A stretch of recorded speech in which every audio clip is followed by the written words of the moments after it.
As part of my interest in looking at a macro view of the world, and in the effort I have, let me adjust this slightly, in the effort I have to effectively red pill us all, and as part of my own effort to do so, I have gone back and looked further and further back into the American history, and looking not only since John Kennedy died, but before as well, and clear back to our independence. But one of the things that I found as a sticking point was Franklin Delano Roosevelt. And as I've looked at it over the past decade or so, first of all, just as a matter of curiosity and always as a matter of feeling unsettled about why it is that Franklin Roosevelt was so highly considered, given that admittedly, he was elected 4 times. Nobody else has done that. Admittedly, he oversaw the Depression and what's considered to be the Great Depression. And admittedly, he was involved, most intimately involved, and perhaps the most intimately involved American in the Second World War. There are an awful lot of people that on that basis treat him as is one of the best presidents we've ever had, if not the best president we ever had. Looking at Wikipedia over the last decade or more, 2 decades, and at the most highly rated presidents since 1948, on polls that were taken, Roosevelt has always ranked among the top 3. That's Franklin Roosevelt, and has ranked first 6 times, ranked second 5 times, and ranked third 9 times, and the overall ranking is second. That is in competition with George Washington and Abraham Lincoln and a variety of different people who ranked 4th. And of course, one may read, as most of you have, there are many, many, many books out there who tell all the wonders of Franklin Roosevelt and how great a guy he was, if flawed, but a truly remarkable president. There are people like Gene Edward Smith, whose biographies about a number of presidents I've read. Robert Dallek, who basically oozes all over Roosevelt. Doris Kearns Goodwin, who seems to only write about these nasty guys, Lyndon Johnson and Franklin. Douglas Brinkley, and perhaps 60 current biographies of the president and his wife, the president and his girlfriends, the president and Churchill, the president and the war, and the rest of them. And I have looked this over extensively, but I've also looked over, and I'll go through these areas extensively, and I get a totally different picture of Franklin Delano Roosevelt. I think in large measure there has been a giant cover-up of the real workings of Franklin Roosevelt, and I think that's obvious clear back into the 30s, right to the current time. There has been evasion and avoidance and hiding of secret things and of his real motives and work, and most of that has, even among the most critical and the most arcane, the most defined biographies of various pieces that involve Roosevelt, none of it has ever been put together. And that doesn't mean to say I'm the guy to do it, but when I put it together, I get a totally different picture. And let me give you an idea. First of all, there is the issue of the New World Order, and as most of the people who might follow me or watch what I'm doing, that is a flag for not necessarily good stuff.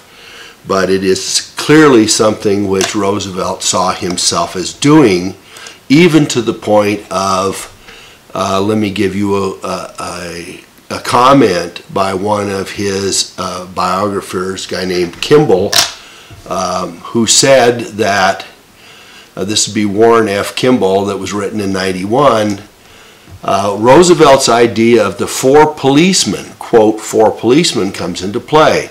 In the post-war world, Roosevelt envisioned The United States, Great Britain, China, and the Soviet Union policing the world together. These guys are all in on it together.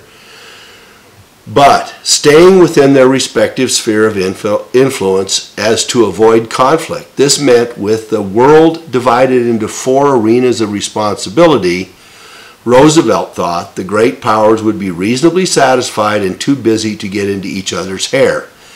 So, and this biographer claims that the only reason that wonderful scenario didn't happen was because Roosevelt had an untimely death. Well, he was gravely ill for years of the war, so why would that be a surprise to anyone?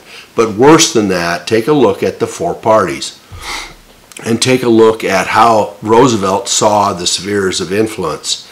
He saw the Soviet Union as taking basically the back half, the east half of Europe, and all the way across and clear down into the Kazakhstan, Pakistan, Uzbekistan, etc. And then he saw the Chinese as taking basically the entire Asian area, including Southeast Asia, and saw no problem with it. He also saw the British as involved, and of course they'd pick up all the loose ends around India and everywhere else. But Roosevelt also worked very hard, and one of the things that he did in conjunction with Stalin was to try to deflect the British from maintaining their colonies. That is, while Churchill most desperately wanted to maintain the colonies through the war and thereafter, Franklin believed that the Europeans should not be colonizing anybody, and that ought to be undone. So basically the British Empire was going to be largely dismantled if Roosevelt had his choice. Secondly, the alliance that Roosevelt had with Stalin was one that he thought there was a good old boy network, and that the two of them could speak to each other and everything was cozy.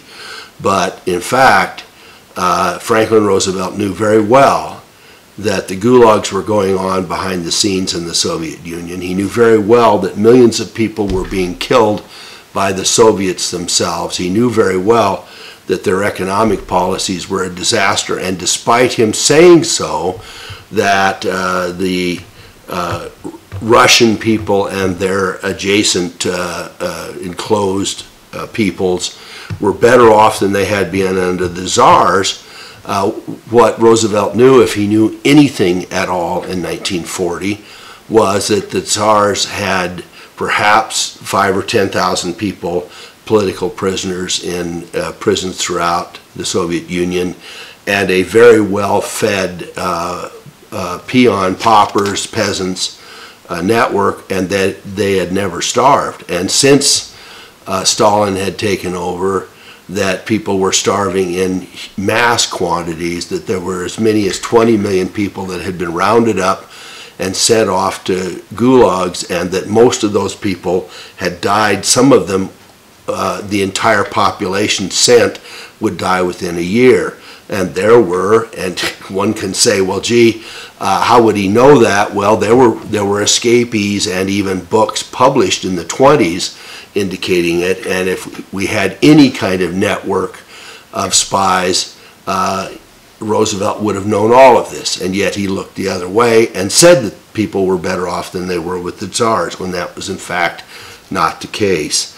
And secondly, Roosevelt and his administration half-sheeted Chiang Kai-shek, who was the free and independent guy working to try to save China in the shadow of Japan, and they basically tipped their hands in favor of Mao and gave up the entire population of the Chinese, and also the spillover into East Asia and Southeast Asia. And Roosevelt knew all that was going to happen. So how well did the New World Order work? According to the plans of Roosevelt, I would say horribly. So let me go through the pieces that I intend to go through in detail. First of all is the Depression, and I'll do a part on that.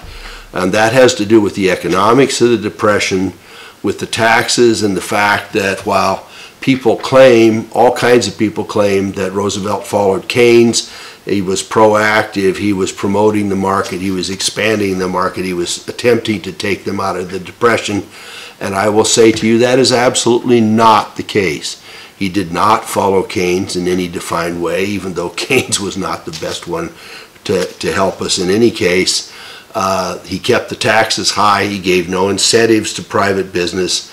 He made it harder for businesses to work. He closed down the banking and made banking harder. He cut down the percentage of fractional banking, which made financing more difficult. He confiscated the gold and then increased the price on gold. He devalued the money, which made that worse. He did not reverse the tariffs and other problems that had been set up during the Hoover administration that caused chaos internationally.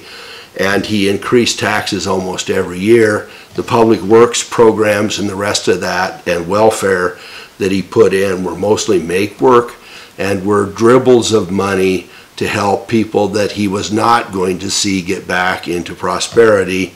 And Social Security, as most of you may know now, was a giveaway at the time. Most people survived a year or two after their retirement, and everybody else was paying for it. And of course, it was never set up to be monetized or to be financed and secured. So, and there was no transition period. So, and we've watched actuarial tables for 50 or 60 or now 70 years, and nothing has been fixed. So, secondly is Pearl Harbor, and that's the first one I'm going to do. It's a huge problem.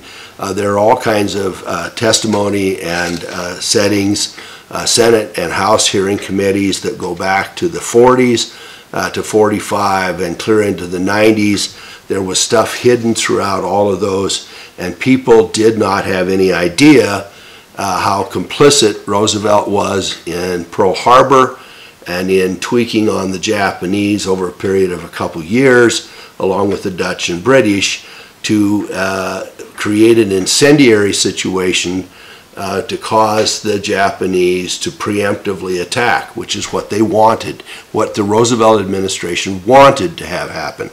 Not only that, he closed off, they knew, and they knew through two separate channels, how to decode Japanese message, both diplomatic and military, and they were also able to track the ships and had followed them from the time they fueled up clear to Pearl Harbor, and they knew within a day or two when they were going to arrive. But Admiral Kimmel, who was in Pearl Harbor along with General Smith, were never advised, and as a matter of fact, Roosevelt put a man in between them to make sure that they did not get the information. So it is tangibly horrible. Thirdly, I'm going to look at the Lend-Lease proposition and what we got from it from the Russians and how huge it was. And there are pieces of it that show us the darkness, even through the Lend-Lease program and the management of it during the war. And there is a definitive book on it with that regard I'm going to share with you. Fourth, there's the capitulation and facilitation of communism, and I've already alluded to those both with respect to Stalin and Mao, but it also relates to Tito and others that were capitulated right from the start. There was the Atlantic Charter that was supposed to protect and give freedom to the peoples, and 15 of those countries in Eastern Europe were collapsed intentionally by Churchill and by Roosevelt, and were handed over to Stalin without even a discussion, without an argument. So, and I will show how that was true in Tehran and Yalta and elsewhere. And finally, there's the issue of treason. Number 5, which has to do with what was really going on inside the Roosevelt administration and what he was really doing. Yes, he was fabulous at fireside chats. Yes, he was fabulous at getting reelected, but he had failed politically in some ways. And worse yet, there were spies. There were spies throughout his administration. There were allegedly, according to the Venona papers and others, after the collapse of the Soviet Union, we've been able to obtain both American papers that were never deciphered and the Soviet Union papers that indicated the extent of spies. but there were at least 300 spies in the Franklin Roosevelt administration. And you say, well, all right, well, those are just rank and file officers, right? They were just giving private information about our military, etc. No, there were policy-making individuals. The big three are Steele, who was in the Treasury, I believe, Alger Hiss, who was in State, and Hopkins, who literally slept in the White House and was the closest advisor to the president. And all three of them have been implicated in the Soviet papers and in the Venona papers. And there are other places where Hopkins especially engaged in serious treasonous activity. And I am myself, it will never be proven, fairly certain that Roosevelt knew it. So I don't know how he could not have known it, is what I would put it. So this is my summary of things to come. But Franklin Roosevelt, in my opinion, is no good guy. And Franklin Roosevelt was a chief negotiator and architect of the New World Order that carried us from post-World War I clear through the end of the 80s into the 90s with the collapse, finally, of the Iron Curtain. And it has taken, since the 90s, to undo parts of the damage that Franklin Roosevelt caused. But there were a billion or more people that ended up on the wrong side of things, at least in part and perhaps in great measure because of Franklin Roosevelt. So more on all of this later. I'd love to hear your comments. I'd love to hear what you think about where we're going with this. If you have input or suggestions, feel free to do so. I have studied extensively on this and have piles of books that I'm attempting to assemble chronologically and logically to give these various little dissertations about the pieces that I have seen and how I come to the place I come to. So feel free to give your input. Feel free to give me a thumbs up if you like where we're going. Subscribe if you want to find out about the rest of this, but there should be at least 4 more pieces and perhaps 5 more pieces as I go along to get you some information. Thanks so much, and I greatly appreciate all the support. Thanks.